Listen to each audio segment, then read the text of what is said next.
Voilà, connectez-vous, connectez-vous, connectez-vous, chers parents, chers amis, chers frères. Mettez-vous en ligne, on s'est laissé. Mettez-vous en ligne, mettez-vous en ligne, mettez-vous en ligne, mettez-vous en ligne. On n'a pas le temps à perdre. Mettez-vous en ligne. Nous n'avons pas le temps à perdre. J'espère que vous allez très bien. Partagez le direct. Partagez le direct, partagez le direct, partagez le direct. Partagez le direct. Partagez le direct et n'hésitez pas à vous abonner, chers parents, chers amis. Voilà, abonnez-vous massivement. Abonnez-vous massivement, on va quitter ici, on va vite parler, je ne suis pas là pour durer. Je vais faire passer un message très capital, très important. Alors, mais je vous demande de me donner mes étoiles, chers parents, entre dont nous vivons. Hein? Donner quelques étoiles, ça ne va pas vider vos poches quand même. Hein? C'est un geste humanitaire quand même. Donc, soyons des êtres humains, entre dont nous vivons et avançons. C'est très important, donc n'hésitez pas de me donner mes étoiles. L'incontournable. Alors, donc, j'espère que tout le monde va bien. Et j'espère que tout le monde va bien. Partagez le direct, partagez le direct. Partagez le direct, partagez le direct, partagez le direct. Alors, on va rentrer dans le but du sujet. Donc, j'aimerais saluer tout le monde. Bonsoir, bonsoir à tous et à tout temps pour tous ceux qui ne me connaissent pas. Je suis l'incontournable qui a compris tout terrain. L'homme dont on parle, l'homme qui n'a pas fort aux yeux, l'homme qui ne mâche pas ses mots. Vous pouvez aussi m'appeler devant la vie. L'homme n'est rien, gouverneur italien, docteur Modon, appelez-moi Boum Boum. Laisse-moi mourir 5 heures plein droit, El Padrino, Camarideso ou la Moutia. Alors, nous voilà à nouveau devant cette caméra. Chers parents, chers amis, chers frères. Je viens devant vous aujourd'hui pour faire passer un message spécial. Et ce message sera adressé aux membres du PPACI, en commençant par le dirigeant du PPACI, son Excellence M. Laurent Gbagbo, ainsi que ses collègues de travail, Damanas Adiapikas et Awa Domelo, ainsi que, comment il s'appelle, il y a Awa Domelo, il y a Damanas Adiapikas, il y a aussi Kone Katina. Pourquoi je cite ces noms? Je me permets ce soir de citer ces noms ce soir parce qu'il y a quelqu'un qui m'a contacté. Oui, quelqu'un que beaucoup de personnes ne savent pas que ce quelqu'un existe. Et ce quelqu'un-là était très proche de l'un des soldats qui est aujourd'hui en prison à la Maka en Côte d'Ivoire, qui s'était fait prisonnier depuis 2011. Je fais allusion au soldat Zaba Fosigno, si je prononce très bien son nom. Donc Zaba Fosigno, je ne sais pas s'il était marin ou militaire, mais il y a quelqu'un qui m'a contacté pour que je transmette son message vis-à-vis des membres du PPACI. Donc, ce quelqu'un me dit ceci, et je cite: bonjour, Didier complet. Je ne connaissais pas la personne. Et j'ai répondu. Et la personne, j'ai cru que, d'ailleurs, j'avais cru que c'était un homme. Ah, j'ai dit, bonjour monsieur. La personne me dit, non, je ne suis pas une. Je ne suis pas un homme, je suis une femme. J'ai dit, je m'excuse, je rectifie ma salutation envers vous. Elle dit, de rien. Elle dit, je me permets de venir vers vous pour vous soumettre mes préoccupations. Je dis, quel genre de préoccupations? C'est histoire d'argent, voir c'est quoi? Il dit, affaire de trucs. Les gens du pays là, ils aiment l'histoire de jetons. Hein? Les gens du pays là, vraiment, quand ils nous voient en faire vidéo, ils pensent que voilà. Donc je dis, oui, madame, je vous écoute. C'est là la dame me fait comprendre que elle était très proche de Zaba Fosigno. Elle était la maîtresse en question de Zaba Fosigno et elle a eu 2 gosses avec lui. Mais c'était dans la discrétion totale. Personne ne savait. Et donc, elle était la maîtresse de Zagba Fosinho. Et même la famille, c'est-à-dire la femme en question de Zagba Fosinho ne sait pas. Je connais le nom de la dame en question. Elle m'a donné tout son nom. J'ai son numéro, mais je ne vais pas communiquer ça en direct. Puisque, voilà, c'est la première fois que je parle d'elle. C'est la première fois qu'elle se signale. Et elle n'aimerait pas que quelque chose de grave lui arrive par jalousie. Vous savez, les femmes en Afrique, elles sont trop jalouses. Si la titulaire découvre que voilà, son mari lui avait fait taper dos avec une maîtresse et qu'elle s'énerve, elle risque de voilà, prendre ça mal. Et voilà, vous savez, pour éviter les parlables inutiles, nyaga de femmes. Donc elle m'a dit, ah, voici Guégué, dis ça aux proches du PPACI, que je suis seul avec les 2 enfants que Zagba Fosinho m'a laissé avant qu'il ne parte en prison. Et je suis confronté à un dilemme, ça ne va pas du tout. Et je n'arrive plus à m'occuper de ces 2 enfants. Et donc on demande aux proches. Elle m'a demandé de dire au président Laurent Gbagbo, à Damana Pikas, à Awa Domelo et à Kone Katina, si vraiment ils peuvent l'aider pour s'occuper de l'enfant de leur ami, qui est Zagba Fosinho. Donc, elle dit qu'elle a eu 2 enfants avec lui, que la femme, la titulaire même, elle ne sait pas que Zagba Fosinho a 2 enfants dehors. Voilà, donc c'est une information que je fais passer.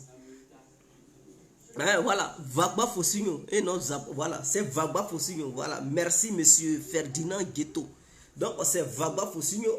Voilà, il a eu 2 enfants avec une femme, une maîtresse dehors.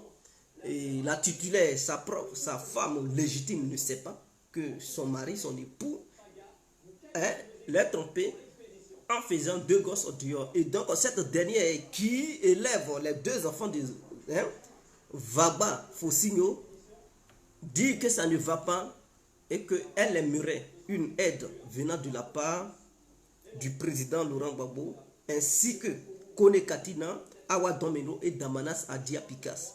Donc, elle dit de leur faire passer le message.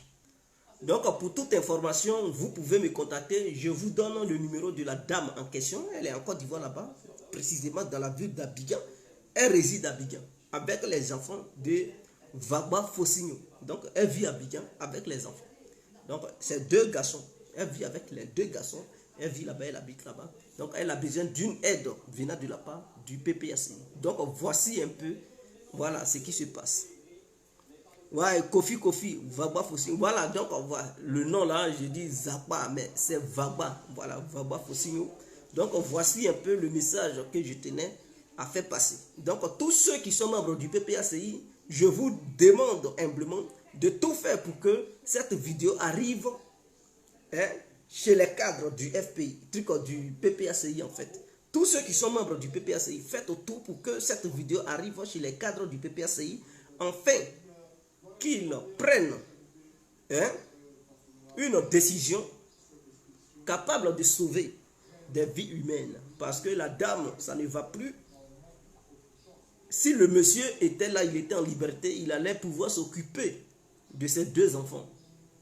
Mais malheureusement, il est en prison, il est incapable, il est dans l'incapacité de s'en occuper. Et donc, si les hauts cadres du PPACI peuvent faire quelque chose, ou bien réagir immédiatement pour aider cette dame, je vous prie de rentrer en contact avec moi. Je vais vous mettre en contact avec cette dernière pour que vous puissiez faire quelque chose pour l'aider. Donc, voilà, bref, on avance.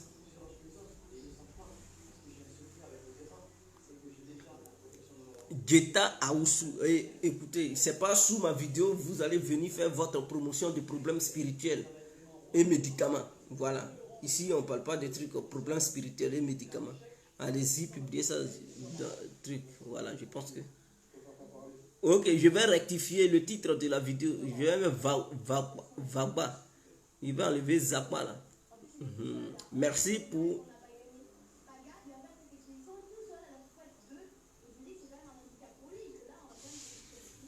Alors, en Ukraine, oui, les événements évoluent, ça avance. Vous avez vu, les Occidentaux ont passé leur temps à dire que les Russes perdaient l'avantage et que la Russie s'embourbait, la Russie n'allait pas pouvoir occuper ces territoires parce que l'armée russe était décadente. L'armée russe, le moral des soldats russes n'était pas à la hauteur, que beaucoup désertaient et que l'Ukraine avait tué au moins 30 000 soldats russes et donc leurs statistiques disent quoi? C'est-à-dire, s'il y a un tué, c'est qu'il y a deux blessés ou 3 blessés, n'est-ce pas? C'est ce qu'ils disent. Donc, s'il y a eu 30 000 morts, c'est que 30 fois 3, ça fait combien? Donc, ça veut dire qu'il y a 90 000 blessés. 90 000 blessés, 30 000 morts. Donc, au total, c'est comme si la Russie, sur le champ de bataille ukrainien, la Russie venait de perdre au moins 120 000 soldats. Or, la totalité des soldats qui se sont engagés sur le terrain, c'est au moins 170 à 180 000 soldats. Donc, si la Russie a perdu 120 000 soldats, ça veut dire ceux qui font maintenant qui mènent les opérations, ils sont 60 000. Tout ça, c'est du n'importe quoi, c'est de la propagande. Et quand ils veulent parler, ils disent donc, les Ukrainiens perdent au moins 80 à 100 militaires par jour, mais les Russes perdent au moins 150 militaires par jour. Regardez-moi des bêtises comme ça. C'est-à-dire, toi qui perds beaucoup, là, c'est toi qui as l'avantage. Et lui qui perd moins, là, c'est lui qui fuit. Et il prend la route, il fuit, il dit non, il y a un déluge de feu, et puis leur artillerie, ils n'arrivent pas à atteindre les positions russes, mais les Russes ont des artilleries de longue portée. Mais malgré cela, les Occidentaux disent que les Ukrainiens, il y a 100 soldats qui perdent par jour, mais côté russe, il y a au moins 150 soldats que les Russes perdent par jour. Est-ce que c'est cohérent? Donc, ce qui veut dire que les Occidentaux mentent sur leurs médias. Les Occidentaux passent leur temps à mentir. Mais ça évolue. En tout cas, ça évolue. Donc, cette grande dernière ville de 100 000 habitants, parce qu'il y a des villes qui sont grandes, mais le nombre d'habitants, là, souvent, ça se limite sur 20 000, 30 000, 40 000. Mais lorsque dans une ville, il y a au moins 100 000 habitants, c'est que ce n'est pas une petite ville. C'est que ce n'est pas une petite ville, c'est que c'est une très grande ville. Mais écoutez, 90% de cette ville est maintenant occupée. Je veux parler de Severodonetsk. Donc, cette ville qui est à l'est de l'Ukraine, dans l'oblast de Lugansk, dans la région de Lugansk. Cette ville est occupée à 90% par les Russes. Les positions que tiennent les Ukrainiens, il y a une usine qu'on appelle Azotal. C'est là-bas ils sont. Là, ils veulent le faire comme Mariupol. Ils sont, voilà des gens, qu'on dit ce sont des braves soldats, ce sont des durs, ils sont... Mais quand c'est chaud, là, ils courent, ils rentrent dans des tunnels, ils rentrent dans des sous-sols, où il y a des bétons armés, et puis ils sont là-bas, maintenant ils font des vidéos, ils font bouche, ils catchent. Ce sont des soldats TikTok, des soldats Instagram, ce sont des Instagrammeurs, ce sont des soldats TikTok. Non, quand c'est chaud là, eux ils cherchent, s'il n'y a pas usine dans la ville, dès qu'il y a usine, ils rentrent dans l'usine, ils rentrent au sous-sol maintenant, et puis ils sont là-bas. La résistance, ça c'est du n'importe quoi. Donc, cette ville va tomber bientôt, parce que cette fois-ci, Poutine ne va pas dire il faut un siège, il va dire rentrer là-bas pour les déloger. Ils seront délogés comme il le faut. Donc, c'est très important.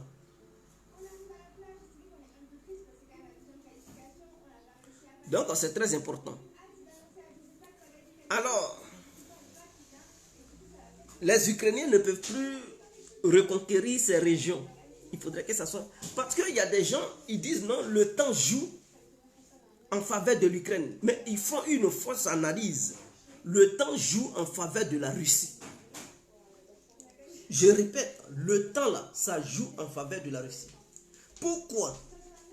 Parce que non seulement l'opération spéciale de la dénazification sur le territoire ukrainien a commencé dans une période qui n'était pas favorable à l'armée russe. C'est-à-dire, il y avait encore l'hiver. Et quand on dit l'hiver, mais le sol est glacé, il y a la neige partout, et il y a de la boue partout. Et donc, les chars de guerre, là, le terrain ukrainien, il faut passer, il y a assez de rivières en Ukraine. Donc, souvent, il y a la boue, les chars s'enfoncent. Souvent, il faut pousser. Donc, du coup, ça devient des cibles faciles pour le camp adverse, en fait, pour celui qui est en face. Si tu t'en vas, votre colonne de chars, vous pouvez avoir beaucoup de chars, mais arriver quelque part, vous voulez traverser, ça s'enfonce, ça bloque. Pendant que vous êtes là, poussez, mais vous oubliez la guerre. Mais l'autre, s'il a détecté que non, vous avez un problème avec le passage, mais il s'organise et puis il lance une attaque. Mais si l'attaque est lancée, vous ne pouvez pas fuir, puisque vos véhicules sont bloqués. Vos véhicules sont bloqués sur place. Mais ils vont les neutraliser, ils vont les bombarder. Et les Russes ont perdu beaucoup. Les Russes, je viens.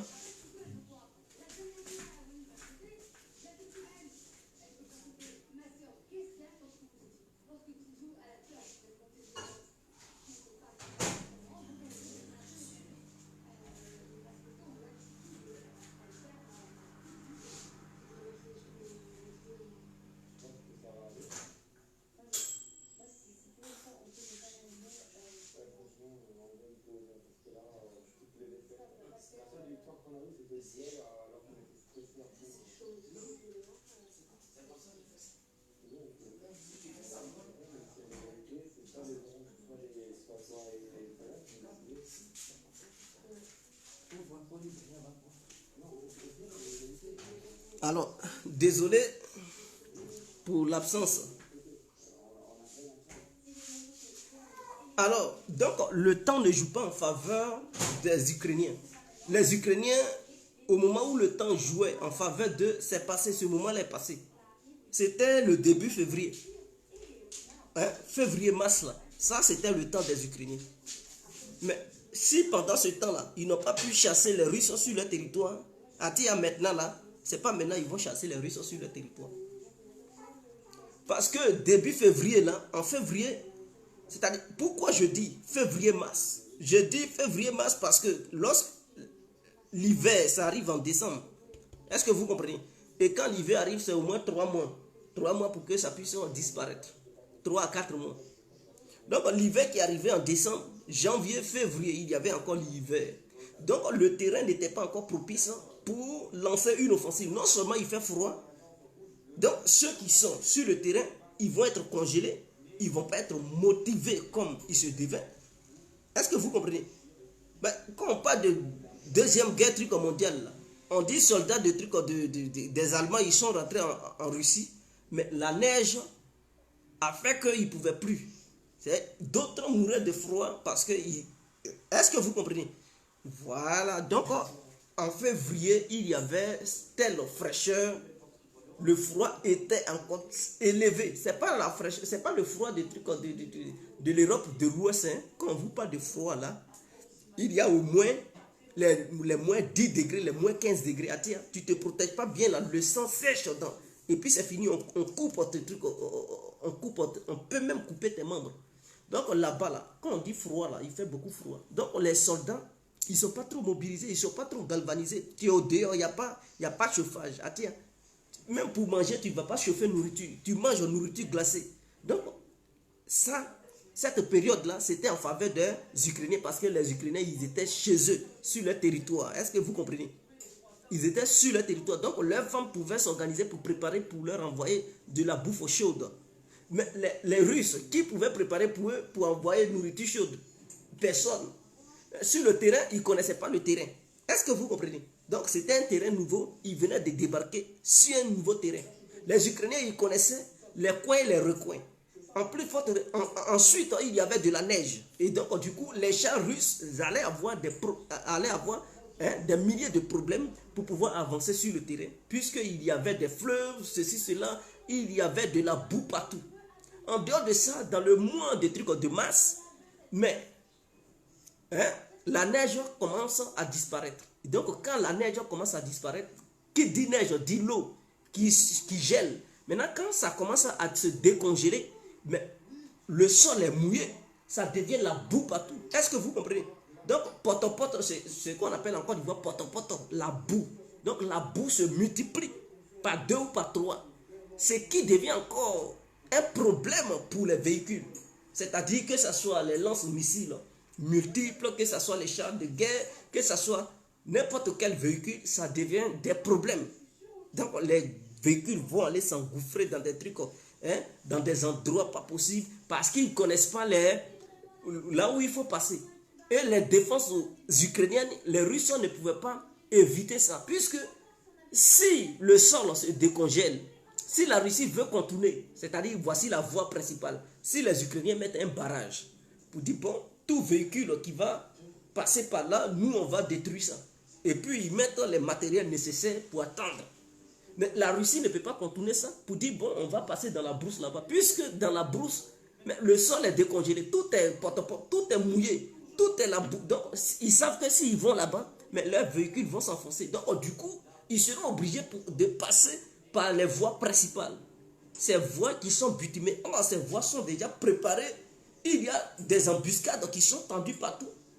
Donc si les Russes empruntent ces voies, ils vont détruire les chars de guerre. Et c'est ce que les Ukrainiens ont fait.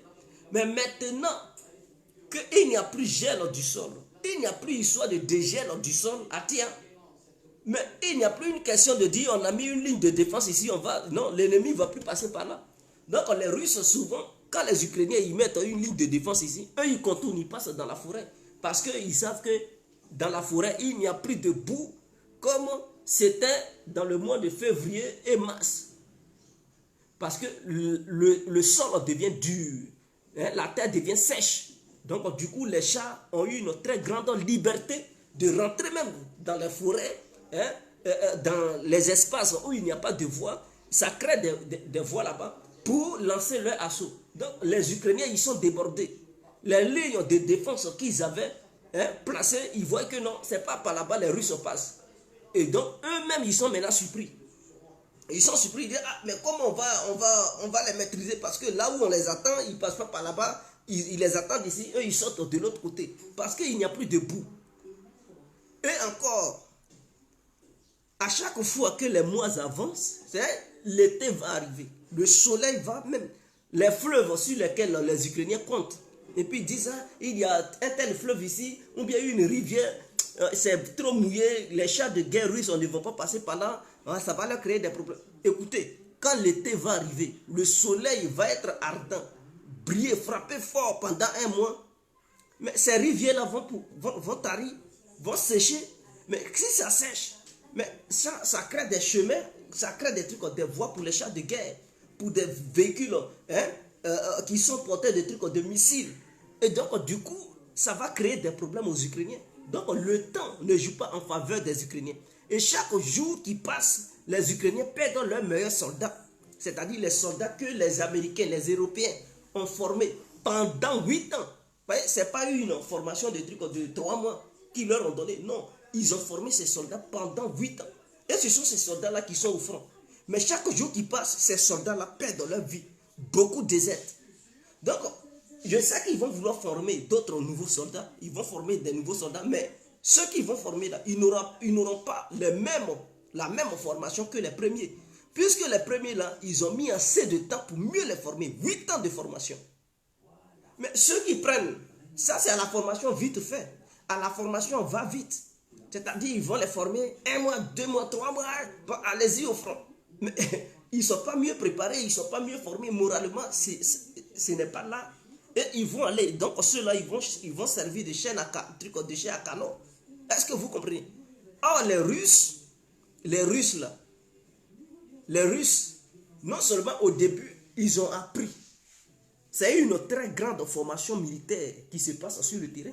C'est-à-dire, les années à venir, la Russie sera encore plus puissante qu'elle ne l'était auparavant. C'est-à-dire, ce qui se passe sur le terrain là, c'est une formation militaire pour les militaires russes eux-mêmes. Est-ce que vous comprenez même? C'est-à-dire l'armée russe s'était formée pour une guerre, mais pas une guerre. C'est-à-dire pour une guerre intervenir dans des pays, l'armée russe intervenait dans des pays trucs comme la Syrie et tout. Mais ce qui se passe en Ukraine, c'est un autre niveau de guerre, un autre niveau d'affrontement. Parce que l'Ukraine, ce n'est pas un petit pays. L'Ukraine est un gros morceau. Non seulement l'Ukraine, l'État ukrainien est puissant. Si on demandait aux Français d'aller affronter les Ukrainiens, la France ou seule l'Ukraine, la France ne peut pas. Sans son arme nucléaire, la France ne peut pas envahir l'Ukraine. Les Ukrainiens vont mettre les Français en déroute. Et les Français, ils sont au courant.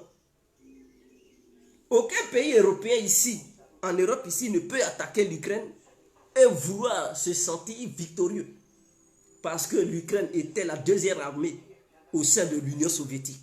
N'oubliez jamais ça. La deuxième armée au sein de l'Union soviétique est la troisième puissance nucléaire du monde.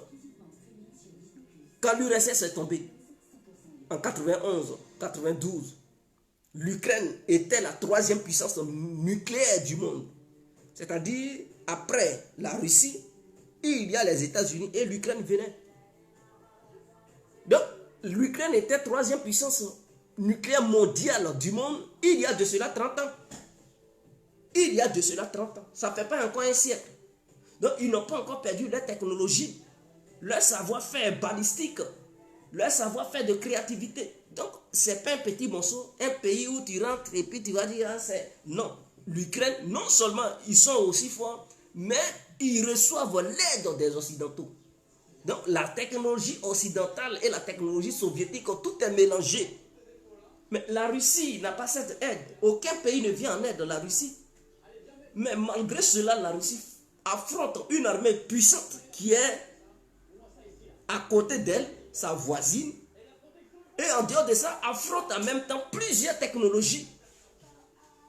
Est-ce que vous comprenez? Donc la technologie occidentale, c'est la guerre électronique en matière de renseignement. Donc les Russes, c'est comme une école sur le territoire ukrainien. Parce qu'ils apprennent beaucoup de choses. Chaque fois que les choses avancent, ils apprennent et ils découvrent des choses. Donc leur manière de faire la guerre, de la manière ils avaient programmé ça. Mais sur le terrain ukrainien, ils voient que non, c'est différent. Et qu'il y a plusieurs paramètres. Mais dorénavant, ils vont tenir compte de ça. Et si il devrait avoir un affrontement entre eux et les Européens, mais ils voient comment les Européens mènent leur guerre. Ils voient les tactiques des Européens sur le terrain de l'affrontement. Et donc, du coup, ils vont apprendre. Et puis, leurs soldats qui sont sur le front, ce sont ces soldats-là qui vont transmettre leur savoir-faire demain aux autres nouveaux soldats russes. Parce qu'ils vont créer des écoles pour leur enseigner la technique de la guerre occidentale et la technique de la guerre russe. Oui, ils vont faire des écoles. Ce qui se passe, c'est un enseignement. Et la Russie, en même temps, est en train d'essayer certaines armes sur le territoire ukrainien. Et donc, elle va essayer certains missiles. Si elle voit que non, ces missiles ne sont pas trop fiables, mais elle va abandonner leur production massive. Si elle voit que tel missile est fiable sur le terrain, alors elle va produire ces missiles massivement. Donc, c'est une manière d'essayer plusieurs sortes de missiles, plusieurs sortes de systèmes d'armement. Et les meilleurs systèmes d'armement, la Russie va les garder. Les mauvais systèmes, la Russie va abandonner leur programme. C'est très important. Et donc, cet apprentissage de la manière dont il faut faire la guerre, les Russes découvrent ça en Ukraine. Et donc, ils avancent. À chaque fois, ils s'adaptent et puis ils avancent. Et ça, ils vont transmettre ça à la nouvelle génération. Ce qui n'est pas le cas des Occidentaux. Parce que les Occidentaux, ils attaquent des pays faibles, militairement parlant. Et donc, eux, ils pensent que non, ils sont forts partout. Est-ce que vous comprenez même? C'est-à-dire, les Occidentaux n'ont pas encore affronté un pays qui est militairement puissant, où son système de défense aérien est puissant, capable d'intercepter des avions dits furtifs, des drones, et tout. Ils n'ont même pas encore affronté ce genre de pays. Ils affrontent des pays qui sont militairement faibles. Est-ce que vous comprenez? Qui n'ont pas de bons systèmes de défense. ou bien les systèmes de défense sont archaïques. Ce sont ces gens de pays-là qu'ils affrontent. Mais la Russie, en affrontant l'Ukraine, qui a un très bon système de défense aérienne, mais la Russie adapte sa guerre, c'est-à-dire elle réussit aujourd'hui à utiliser son aviation pour détruire des radars, des systèmes anti-aériens. Donc, en utilisant ces avions, pour la première fois, la Russie n'arrivait pas, ne savait pas comment faire. Donc, les Ukrainiens avaient abattu beaucoup d'avions. Mais avec le temps, les Russes ont adapté leur manière de faire. Donc, aujourd'hui, les Ukrainiens ont des difficultés d'abattre des avions russes. Et ces avions russes réussissent maintenant à détruire les systèmes anti-aériens ukrainiens sans être à portée de tir des militaires ukrainiens. Mais avec cette manière de faire la guerre, mais s'il y a un affrontement face à la Russie, les Occidentaux face aux Russes, mais les Russes vont utiliser la même stratégie qu'ils ont utilisée en Ukraine pour détruire les batteries anti-aériennes ukrainiennes, pour détruire aussi les radars et les systèmes anti-aériens occidentaux. Ils vont utiliser la même méthode parce qu'ils vont dire ah, cette méthode-là, ça marche. C'est ce qu'on a appliqué en Ukraine. Les Occidentaux étaient impliqués là-bas. Mais on a réussi à neutraliser un certain nombre de trucs. Donc, c'est la même technique qu'ils vont appliquer là-bas. Mais est-ce que les Européens, ils ont déjà affronté un pays puissant qui a un système de défense fort et puis ils ont réussi à pénétrer ce pays pour bombarder ce pays comme bon leur semblait? Non. Bon, peut-être c'est la Serbie et le Kosovo, mais la Serbie, ce n'était pas un État qui était si puissant que ça. Est-ce que vous comprenez? Voilà, c'était des anciens systèmes de défense. Mais malgré ça, ils avaient réussi à abattre un avion furtif américain. La France n'a jamais affronté un pays puissamment armé. Bon, la Libye n'avait pas les meilleurs systèmes de défense anti-aériens. Donc, les Russes, ils sont là à prendre une manière de faire la guerre, affronter un pays puissamment armé, le détruire et le démilitariser. Les Russes, aujourd'hui, ils sont capables de le faire. Parce que sans l'aide occidentale, il y a longtemps, l'Ukraine n'existait plus. Hein. L'armée ukrainienne, ils allaient tous fuir. Ceux qui viennent là, ce sont des mercenaires, c'est des trucs que les gens ils motivent, ils leur donnent de l'argent et puis ils s'en vont se battre.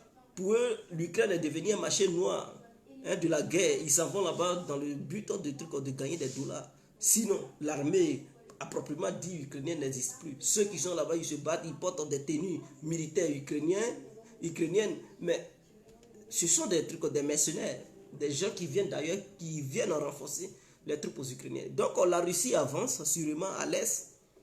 Et comme le temps joue pour la Russie, c'est ce que moi je dis toujours, le temps joue pour la Russie parce que le temps passe pour les négociations, les Russes grignotent des territoires et le jour le régime de Kiev va comprendre qu'il faut négocier, ces territoires perdus ne reviendront jamais dans le giron ukrainien. Donc, pour Poutine, sanctionnez-le. Mais chaque jour qui passe, lui, il voulait beaucoup de territoire. Donc, tant que ça dure, chaque jour qui passe, si ces militaires prennent des villes, mais Poutine, lui, il est heureux. Parce que non seulement ça va lui permettre d'agrandir encore la Russie, ah, mais bien sûr, démanteler l'Ukraine, ça va lui permettre. Donc, il contrôle aujourd'hui 20%. Hein. Les 20% là, vous voyez, c'est comme Luxembourg. Plus la Belgique, plus le Pays-Bas. 3 pays, c'est ça qu'on appelle les trucs, la Benelux. Ces 3 pays-là, leur territoire là, c'est ça la Russie contrôle sur le territoire ukrainien. Est-ce que vous comprenez? Voilà.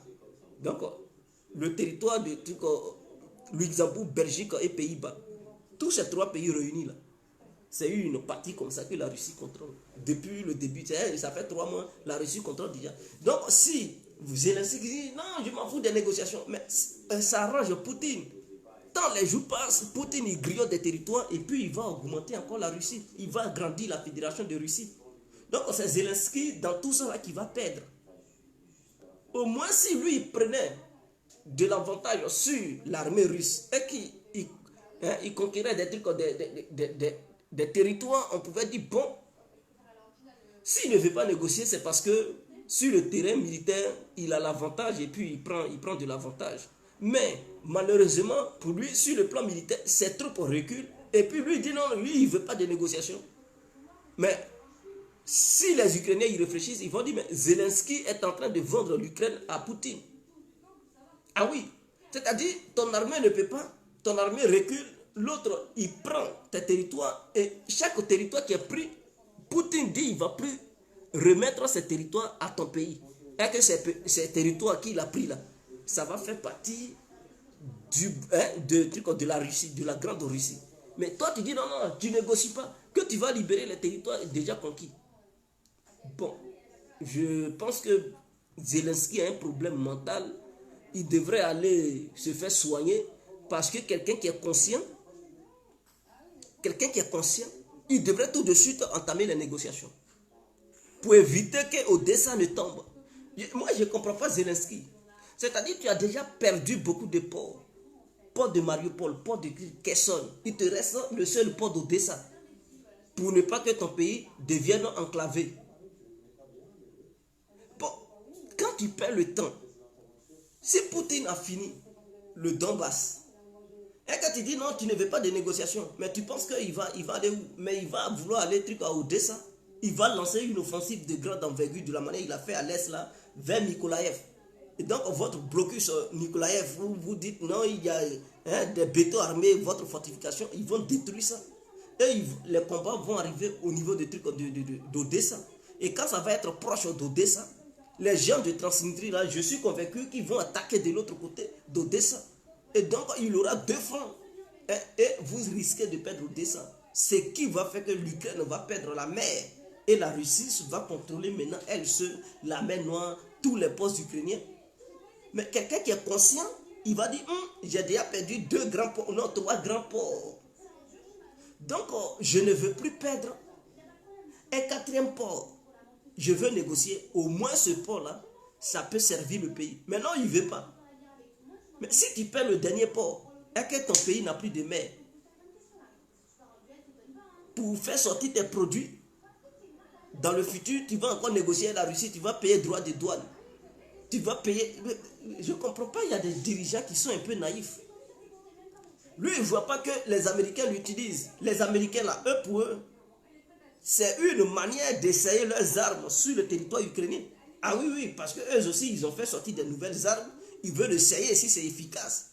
Donc, ils sont prêts à donner beaucoup d'armes aux Ukrainiens. Et leur dit, bon, voilà, ça va vous permettre d'empêcher Poutine. Mais non, ça peut retarder un peu, mais ça ne peut pas empêcher Poutine de prendre des territoires. Et les Américains disent, on va vous aider jusqu'à le dernier Ukrainien. Mais quand tu dis lutter contre la Russie jusqu'au dernier Ukrainien, mais toi, le président, tu ne vois pas que non. Ils sont prêts à vous pousser à faire la guerre, quel que soit le nombre d'Ukrainiens qui mourra. Mais eux là, ils veulent affaiblir la Russie, donc ils sont prêts à vous utiliser, même si c'est 20 millions de morts, ils n'en ont rien à foutre. Dès lors que vous acceptez à faire leur jeu, eux ils sont prêts. Donc, quelqu'un qui est raisonnable, quelqu'un qui est intelligent, qui se dit, je ne veux pas la perdition de mon pays et de mon peuple, au contraire, il devrait déjà entamer les négociations pour éviter que son pays ne soit détruit totalement. Mais je comprends aussi pourquoi l'Occident défend tant l'Ukraine. Vous savez, l'Ukraine est à la 3e place du réserve de l'uranium au monde. 3e place. Est-ce que vous comprenez? Or, les Européens, ils font la promotion du nucléaire. Donc, avec l'uranium, le nucléaire peut leur donner de l'énergie. Donc, qu'est-ce qu'ils veulent? Ils veulent que l'Ukraine rentre dans l'UE. Et une fois l'Ukraine dans l'Union européenne, alors un pays membre de l'UE a beaucoup de trucs de l'uranium. Et donc, les Européens, ils vont se dire, ils sont autonomes. Parce qu'ils vont avoir ça à bas prix. Et cet uranium, ils vont partager ça entre eux, Européens. Ils vont aller piller ça en Ukraine. Ils ne vont même pas payer ça. Ils vont aller piller ça parce qu'ils vont voir l'Ukraine comme les gens de l'Ukraine comme un sous-peuple comme des marionnettes, ils vont aller piller cet uranium pour alimenter leur centrale nucléaire. Et donc, l'Ukraine détient la troisième réserve. L'Ukraine détient une très grande partie du gaz naturel. Or, les Européens, dans leur haine envers les Russes, ils veulent annuler le gaz russe. Et donc, ils voyaient le gaz ukrainien qui n'est pas encore exploité. Ils voyaient ça, c'est-à-dire prendre le gaz ukrainien pour alimenter l'Europe et écarter la Russie, dire non, nous on ne veut plus de votre gaz. Est-ce que vous comprenez? D'où la détermination. Et l'Ukraine est le quatrième pays exportateur de trucs de blé et de maïs au monde. Donc vous voyez, côté aliments, l'Ukraine approvisionne l'UE. Côté uranium, l'Ukraine allait approvisionner les Européens. Côté truc au gaz, l'Ukraine allait approvisionner. Et puis ils ont aussi le pétrole. Donc tout ça là, ils ont ça. Or les Européens, quand ils voient ça, ils ont la rage. Pour eux, si la Russie prend ça, c'est fini pour l'Europe. Parce qu'ils comptaient tellement sur l'Ukraine pour tout ça, pour ces ressources minières. Mais pourquoi Poutine ose les défier à vouloir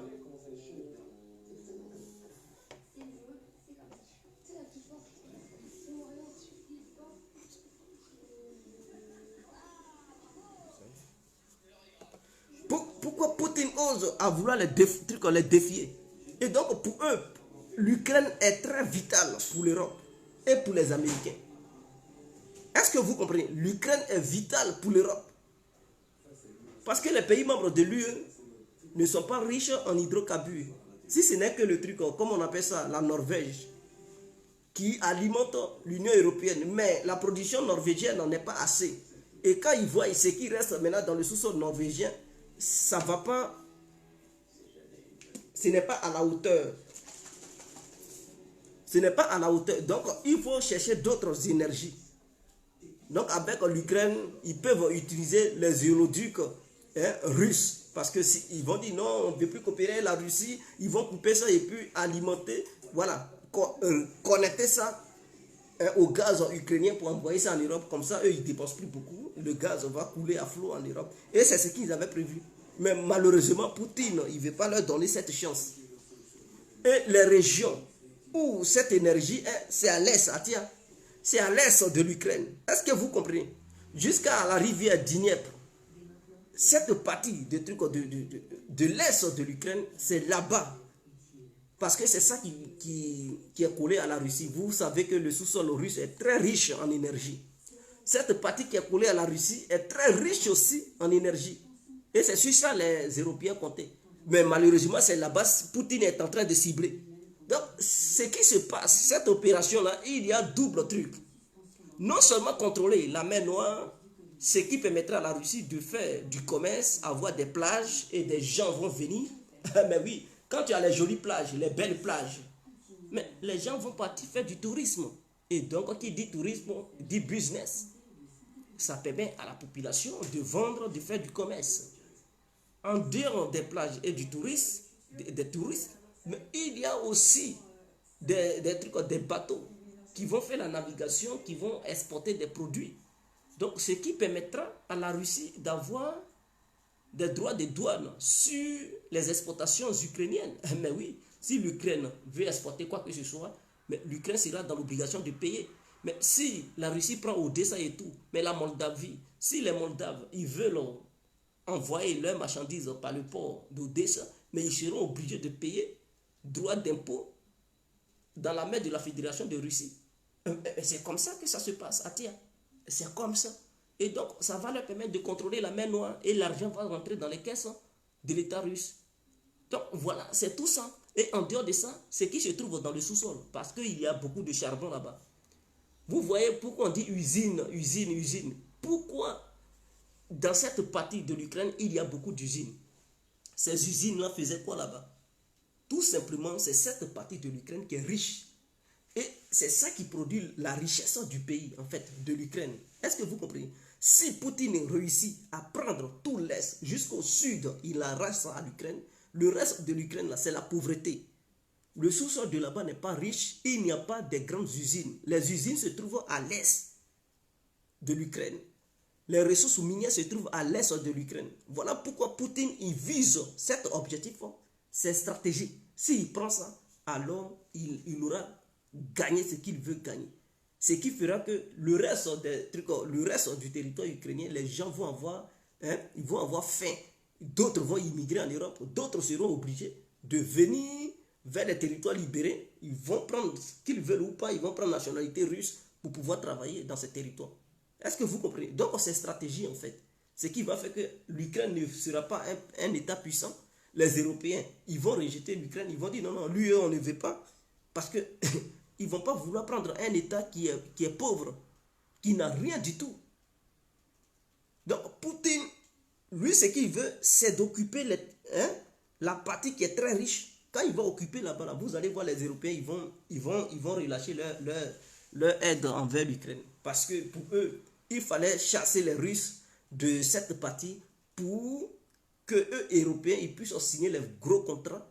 Voilà, ils puissent permettre aussi leurs navires d'arriver dans la mer Noire pour fatiguer les Russes.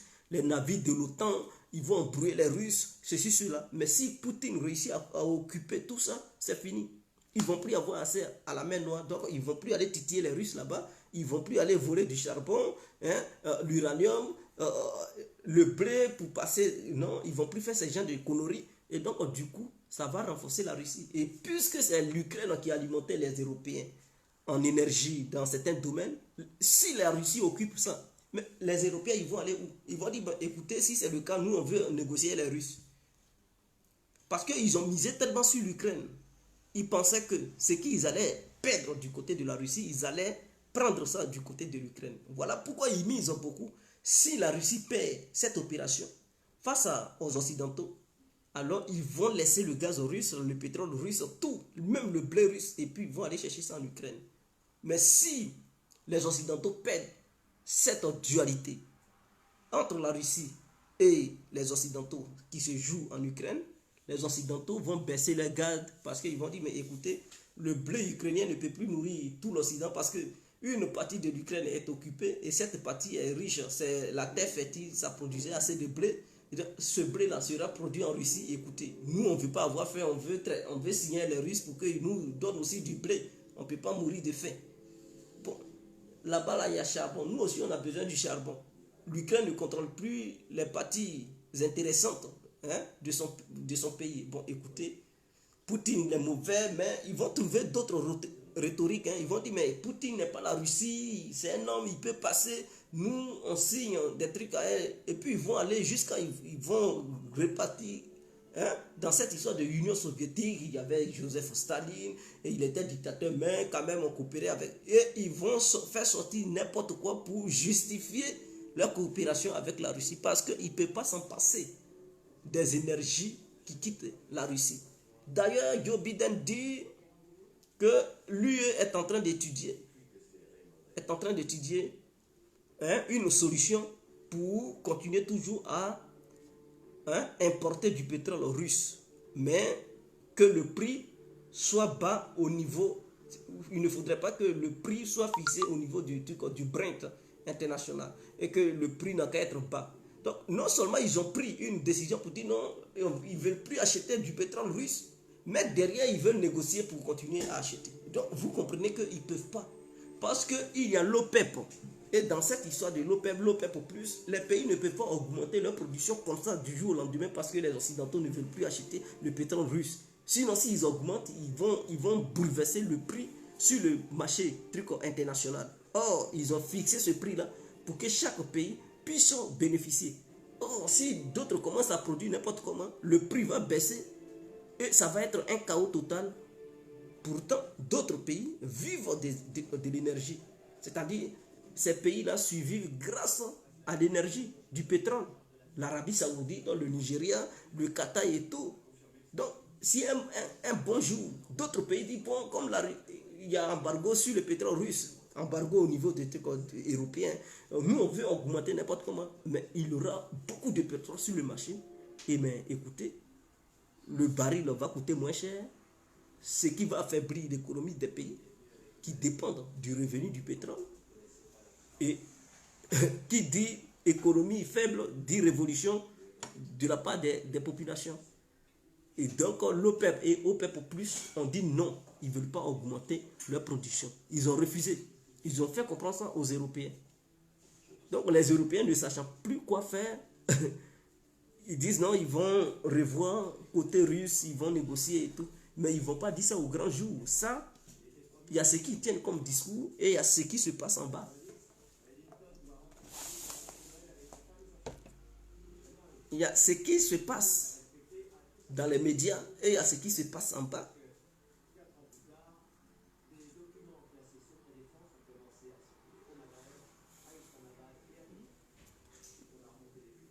Dans ça, oui, est dit Constant Amagua.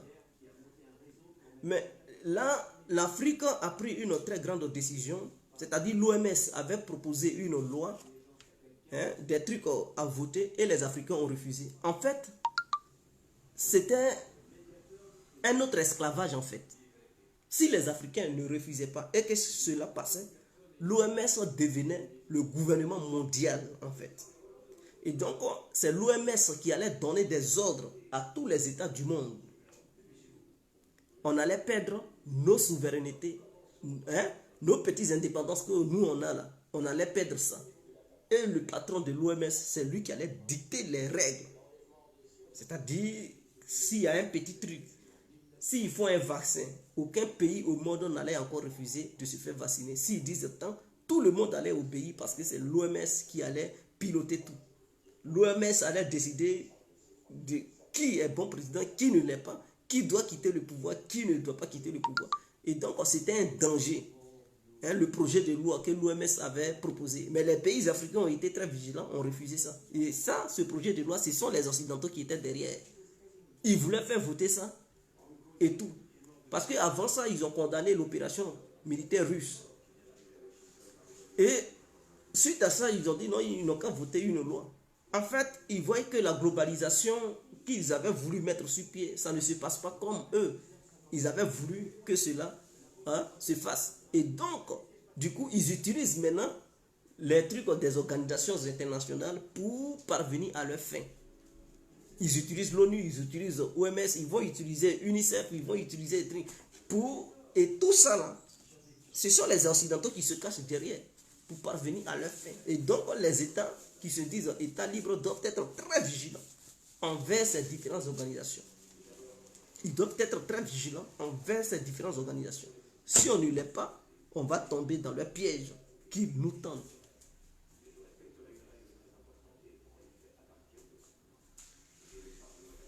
Oui, non, ça ne va pas aller. Ils sont allés déjà vers l'OPEP. OPEP pour dire qu'ils n'ont qu'à augmenter, mais ils ont refusé. Les pays producteurs de pétrole ont refusé d'augmenter. Et donc, les Européens, qu'est-ce qu'ils vont faire?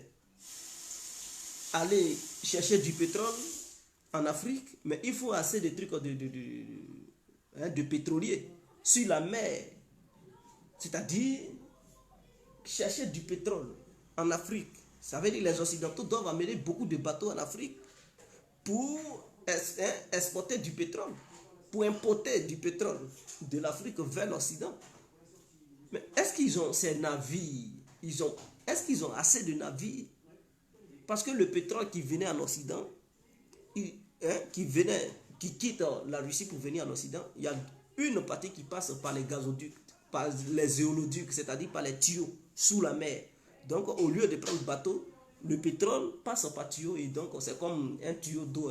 Tu ouvres le robinet comme ça, voilà, c'est comme ça le pétrole, ça quittait en Russie pour l'Occident. Et une partie passait par les bateaux. Mais maintenant, s'ils ne veulent plus le pétrole russe pour avoir leur propre pétrole, mais il faut des milliers de bateaux sur les mers. Mais si les Russes sont mauvais, si les Russes disent, bon, nous là, quand vous ne voulez pas payer notre pétrole et vous voulez mettre un embargo sur nous, donc c'est une déclaration de guerre, il n'y a pas de souci. Vos pétroliers, on va les couler sur la mer à travers des sous-marins. Ah oui, le pétrolier, il est là. Le pétrolier, il n'est pas escorté par des trucs, des navires de guerre, par des trucs chasseurs, des trucs de sous-marins. Donc, imaginons les pétroliers qui sont sur la mer, l'océan Atlantique. La Russie envoie quelques sous-marins pour les couler. le pétrole déverse dans la mer, waouh, l'Occident sera privé de pétrole. Imaginons l'écroulement de l'économie occidentale. Est-ce qu'ils ont imaginé, est-ce qu'ils ont pensé à ces différents paramètres? Parce que moi, je vous le dis, si j'étais président de la Fédération de Russie, vous faites vos conneries là, et que vous comptez sur le pétrole africain ou le pétrole qui va quitter au Moyen-Orient, je dis, il n'y a pas de souci. Je demande à mon ministre de la Défense de déployer des sous-marins, hein, dans la Méditerranée. Chaque pétrolier qui va passer à vouloir alimenter l'Occident, coulez-moi ça. Et ils vont faire ça dans une discrétion totale. Ils seront paniqués et pendant un mois, ils ne vont pas avoir du pétrole. Ils vont dire, mais putain, mais qui fait ça? Et ils seront privés d'énergie. Quand ils vont quitter là, ils vont tout de suite quitter dans leur orgueil. Ils vont revenir pour dire, ah, on n'a qu'à négocier, mais sur la mer là, c'est pas trop sécurisé. Est-ce que vous comprenez? Donc voilà, si moi j'étais à la place des Russes, j'allais appliquer cela. Voilà, et eux-mêmes ils le savent. Mais au niveau du gaz aussi, ils disent qu'ils vont aller chercher du gaz. Mais les métalliers qui transportent du gaz, il n'y en a pas beaucoup dans le monde. Donc ça veut dire, je ne sais pas. La Russie vient de couper le gaz. Elle a coupé le gaz à la Finlande, à la Pologne, hein, à l'Angleterre. Ah oui, oui, oui. La Russie vient de couper aussi le gaz aux Anglais. Parce qu'il y a eu une société anglaise qui travaillait, qui obtenait aussi du gaz. Donc les Russes ont coupé le gaz aux Anglais parce que le Premier ministre anglais, il est trop chaud. Donc, ils ont coupé le gaz aux Anglais. Ils ont coupé le gaz aux Danois, donc au Danemark. Donc elle vient de couper quand même le gaz à un bon nombre de pays. Parce que ces pays veulent se jouer les durs. Nous on ne paye pas en roubles, on veut payer en euros. Or, ils savent que quand ils payent en euros, automatiquement, cet argent qu'ils prennent pour payer là est bloqué. Parce que, soi-disant, ils ont mis embargo sur ça. Donc, c'est une manière de dire, on paye en euros, mais si c'est bloqué, ce n'est plus notre problème. Mais l'argent revient dans leur banque. Et donc, ils profitent gratuitement. Ils ont dit, nos roubles, nos gaz. Donc, ceux qui ont consommé, qui n'ont pas voulu payer en roubles, mais écoutez, la Russie a coupé tout ça. Et ça va continuer. Mais eux, ils pensent qu'ils sont à l'abri. Pour le moment, il y a d'autres pays qui payent toujours le gaz russe et donc ils passent par eux. Est-ce que vous comprenez? Ils passent par eux pour, c'est-à-dire l'Angleterre, par exemple, qui a vu son gaz coupé par les Russes. Comme ça ne va plus arriver là-bas. Comme l'Allemagne paye le gaz russe, les Anglais, ils vont quitter là-bas, ils vont payer le gaz dans la main des Allemands. Donc ils vont demander aux Allemands de payer beaucoup comme ça. Eux, ils payent dans la main des Allemands. Les Polonais, c'est ce que les Polonais font. Ils payent. Et ils ont dit non, on a d'autres solutions. Mais en réalité, ils n'ont aucune solution. Quand la Russie leur a coupé le gaz, c'est dans la main des Allemands, ils payent le gaz. Or, le gaz allemand, ça vient de la Russie. Et donc, eux, ils demandent aux Allemands de payer plus de gaz. Et quand l'Allemagne paye plus de gaz, eux, ils viennent maintenant sous-traiter avec les Allemands pour prendre du gaz. Et quand ils sont là, ils tapent la patrie. Nous, on est indépendants, on ne dépend plus de la Russie. Voilà comment ils font en fait. En réalité, il n'y a rien dans Calisson, c'est gros, mais il n'y a rien dedans. Oui, la Hollande. Donc, la Russie a coupé beaucoup.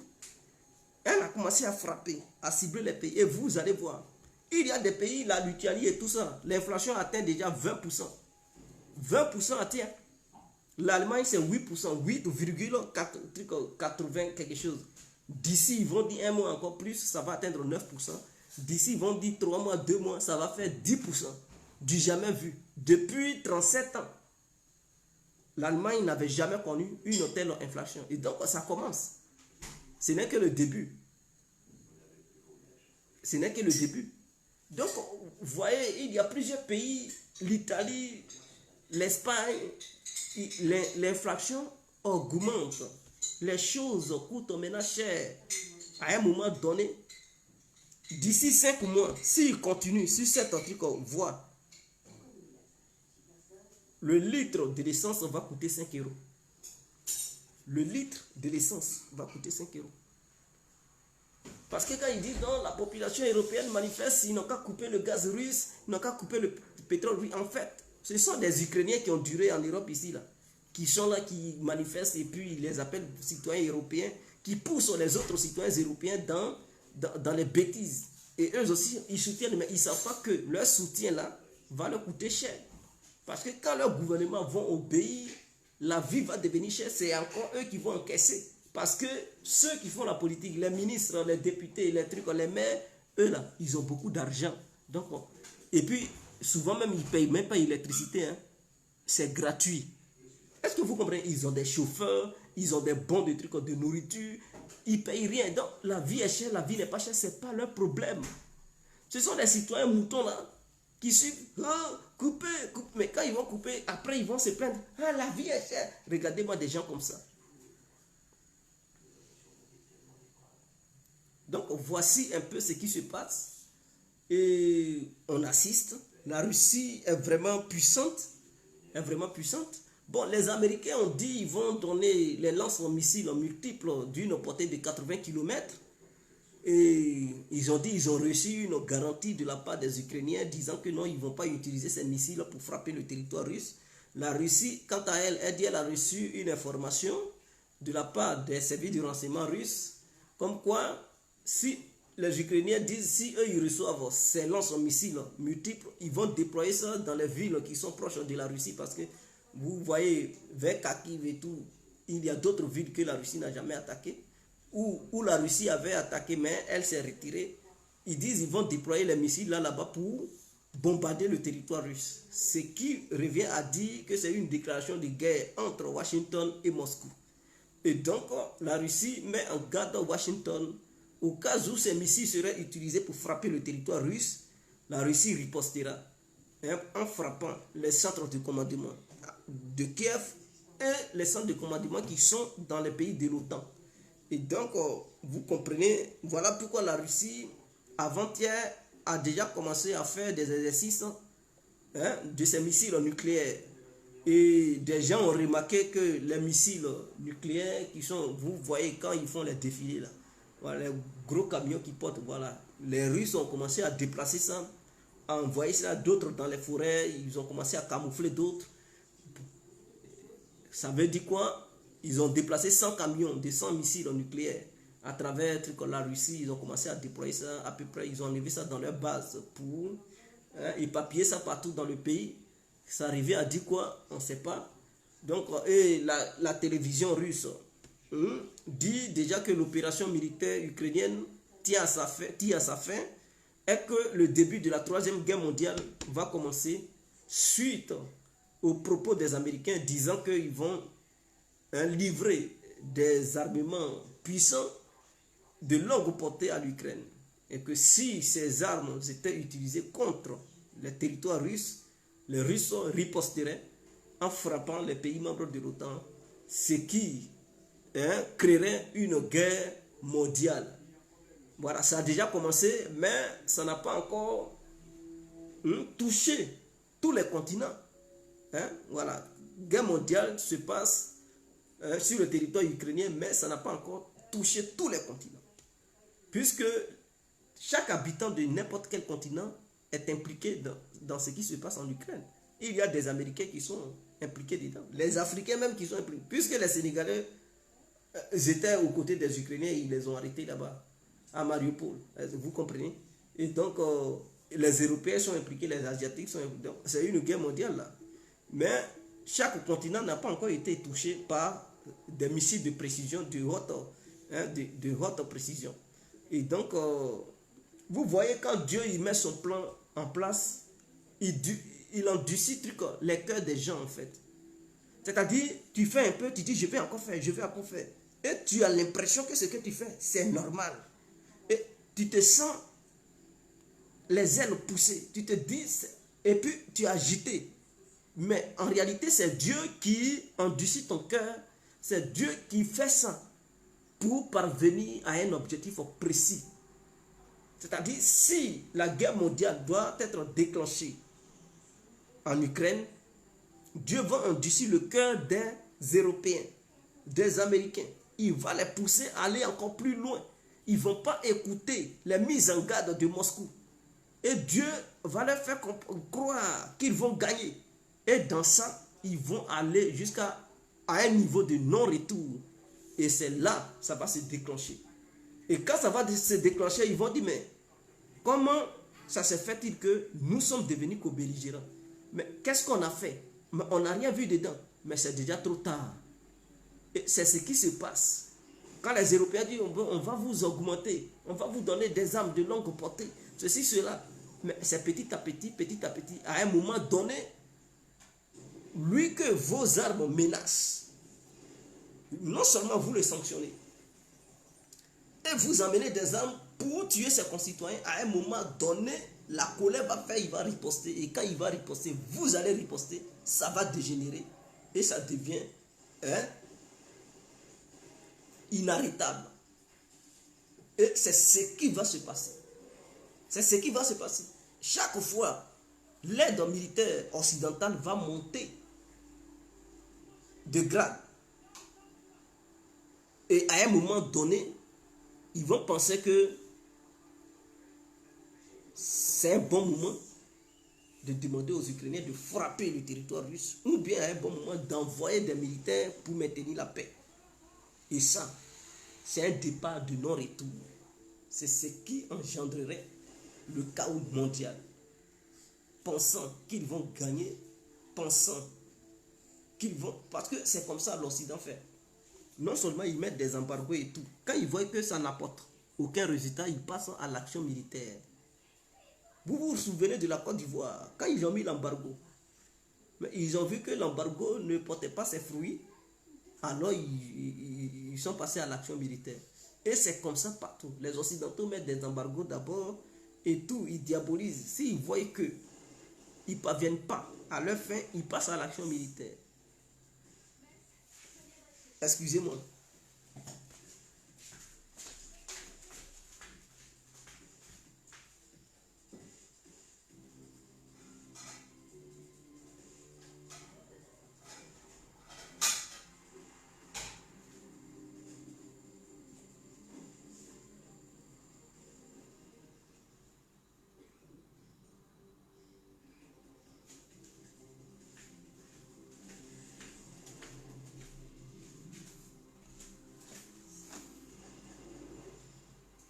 Et donc, c'est ce qui va se passer. Ils vont augmenter.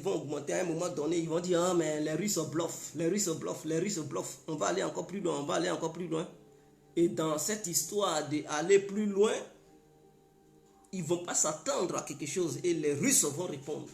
Et ça va être un choc de leur part. Ils vont vouloir réagir et c'est dans cette réaction, les pays auxquels ils ne s'attendaient pas, c'est-à-dire d'autres pays dormants qui regardent avec prudence ce qui se passe, vont s'immiscer là-dedans.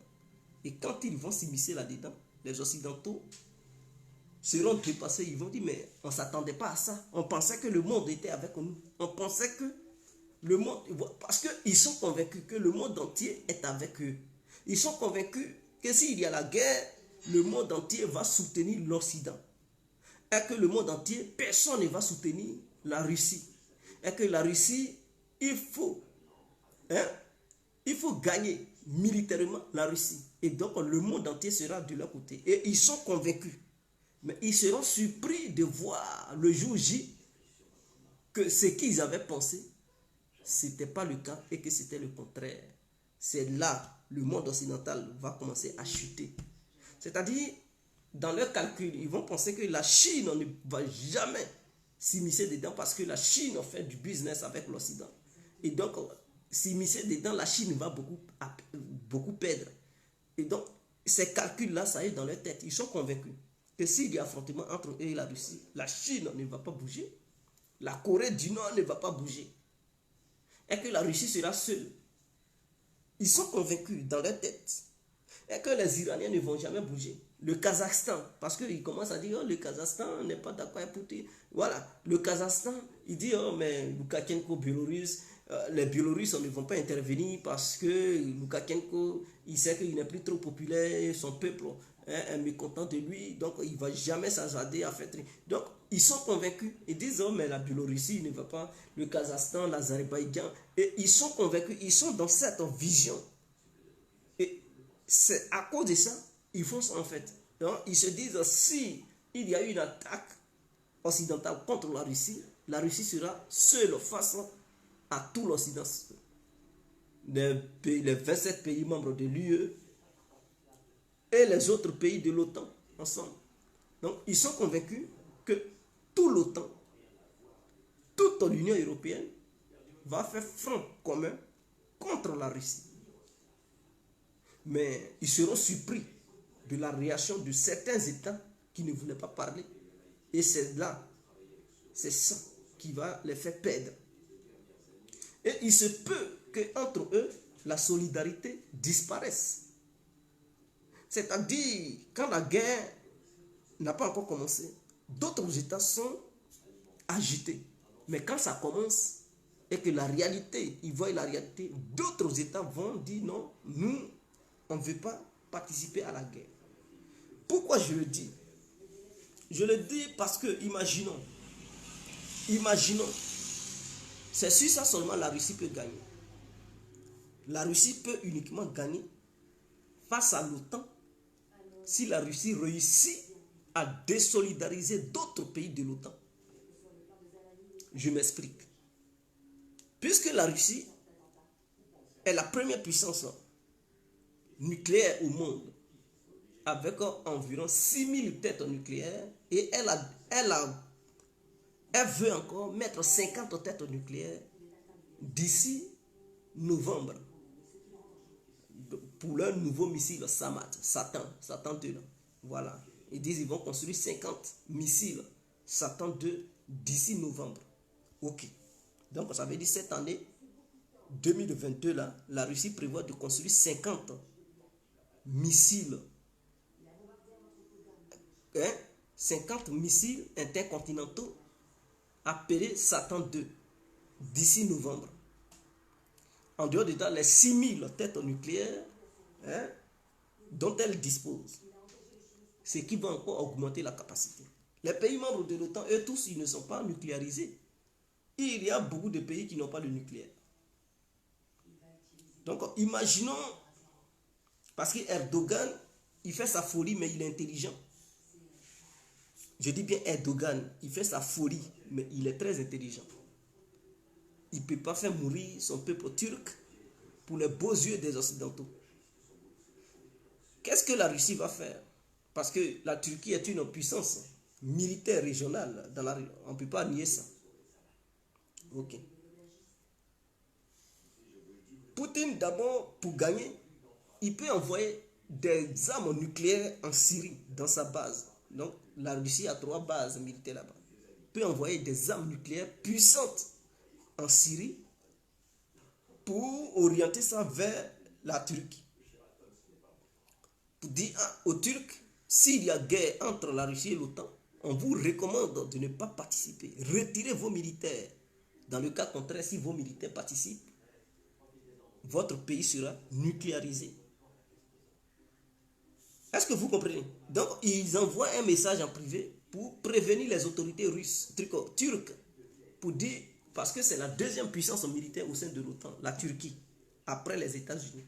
Donc, Poutine doit faire comprendre à Erdogan que s'il y a un affrontement entre l'OTAN et la Russie, la Turquie doit se retirer immédiatement. Et que dans le cas contraire, la Turquie risque de recevoir au moins 50 missiles nucléaires sur son territoire. Et donc, quand Erdogan va attendre 50 missiles nucléaires, chaque ville va recevoir au moins 2 missiles nucléaires. Il va tout de suite, il va dire, il va comprendre que il risque de détruire son pays. Donc, la Russie fait ça. Et s'il pense que non, il bluffe et qu'il joue, mais dès les premières heures, il frappe 2 pays non nucléarisés avec des armes nucléaires, boum, boum, bombardé 2. Et il envoie le message au reste des autres pays pour dire, vous qui êtes au sein de l'Alliance, je vous demande de vous retirer immédiatement et laissez-nous avec les États-Unis et ceux qui ne veulent pas se retirer. Parce que tous ceux qui se disent, ils sont membres de l'OTAN, qui vont vouloir participer, chaque pays va recevoir au moins 10 à 20 missiles nucléaires sur son territoire. Quand ils vont apprendre ça, les petits pays, ceux qui sont, ils vont tout de suite fuir parce qu'ils savent que si leur territoire reçoit des missiles nucléaires, ils ne vont plus exister. C'est fini pour eux. Donc, non seulement, ils n'ont pas beaucoup de population. Bon, imaginons la Finlande. La Finlande, ils sont combien d'habitants? Ils sont 5 millions. Si la Russie les menace pour dire, si vous participez à la guerre contre la Russie, parce que vous voulez rejoindre l'OTAN, mais écoutez, ne soyez pas surpris que 10 missiles nucléaires frappent la Finlande. Quand ils vont dire, les Finlandais, ils vont dire non, nous on ne participe pas. Donc, ils vont retirer leur armée. La Russie va avertir la Suède. Ils ne sont pas nombreux. Donc, les Suédois vont dire, ah, nous on n'est pas dedans. La Russie va avertir la Croatie, hein, la Pologne et tout ça. Ils vont dire, ah, nous on n'est pas dedans. Et donc, quand c'est comme ça, la désunion va commencer à régner. Chaque pays va commencer à se retirer de peur de se voir nucléarisé. Et donc, les Américains, ils seront seuls. Les Français, je doute que les Français suivent les Américains. C'est-à-dire, les Français, ils vont commencer à dire, c'est pas notre... C'est-à-dire, les voix vont s'élever en France, là-bas, pour dire, ah, c'est pas notre truc. Nous, on ne veut pas prendre des missiles nucléaires sur notre territoire et tout. Ils vont commencer à réfléchir, ils vont commencer à vouloir mener la diplomatie. Pendant ce temps, les côtes anglaises seront nucléarisées, même si les Anglais ripostent. Mais la destruction que ça va montrer sur l'île anglaise, quand la France va voir ça, elle va refuser de participer à la guerre. Ce qui va faire que les anglo-saxons, eux seuls, seront face à la Russie. Et là, ça ne va pas être bon pour eux. Voilà comment la Russie peut malmener. Parce qu'ils se disent, comme ils sont dans une coalition globale, ils s'agitent, ils montrent les muscles. Parce que si on me touche, les autres vont venir m'aider. Mais si Poutine menace réellement les autres et qu'il montre l'exemple en frappant 2 pays non nucléarisés pour les détruire, les autres pays là, ils vont dire non, nous on ne veut pas aussi que nos pays soient détruits. Ils vont se retirer, vite fait, ils vont fuir. Les Grecs même, les Grecs, ils vont dire, vous êtes sur une île, si vous ne voulez pas vous voir nucléariser, retirez-vous. Poutine envoie le message en tout cas à Israël. Vous êtes un pays nucléaire, oui, mais votre pays est petit. Nos armes nucléaires, au moins 5 comme ça, peuvent détruire votre pays dans leur ensemble. Dans son ensemble. Donc, ne participez pas. N'aidez pas les Américains. Si on apprend que vous aidez les Américains sur le plan du renseignement ou de la technologie, on frappe directement. Et donc, mais est-ce que les Israéliens, ils veulent leur truc périr? Ils vont dire, nous, on ne veut pas. Donc, ils vont dire, ils vont choisir la neutralité. Ils vont choisir la neutralité. Et donc, les Américains et les Anglais vont se retrouver face à eux, les Russes, les Chinois et la Corée du Nord. C'est là les États-Unis vont commencer à regretter pour dire, si on savait, nos alliés nous ont trahis. Et ça, mais la traîtrise, ce n'est pas la première fois. Il y a trahison partout. Donc, voici un peu. Les Français vont trahir, les autres vont trahir, les Anglo-Saxons vont se retrouver seuls. Donc, je vous remercie, je vous souhaite une très bonne nuit et ciao ensemble.